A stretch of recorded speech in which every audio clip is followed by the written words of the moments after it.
Since we launched the original Raspberry Pi Model B back in 2012, we've done an enormous amount of software work to get the best out of our Broadcom BCM2835 application processor and its 700 MHz ARM11 CPU. We've spent a lot of money on optimizing a wide variety of open-source libraries and applications, including WebKit, LibreOffice, Scratch, Pixman, XBMC, Kodi, libav and PyPy.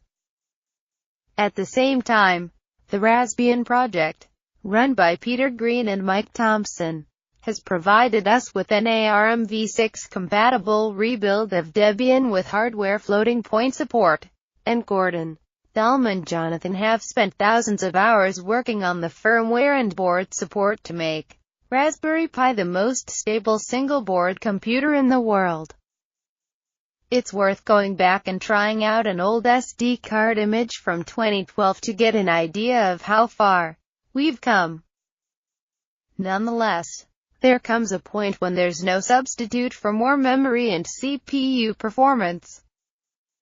Our challenge was to figure out how to get this without throwing away our investment in the platform or spoiling all those projects and tutorials which rely on the precise details of the Raspberry Pi hardware.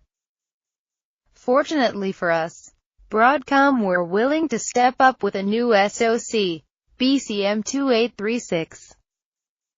This retains all the features of BCM2835, but replaces the single 700 MHz ARM11 with a 900 MHz quad-core ARM Cortex-A7 complex. Everything else remains the same, so there is no painful transition or reduction in stability. First silicon arrived last year, as we can see in this professionally shot video from Bring Up Night.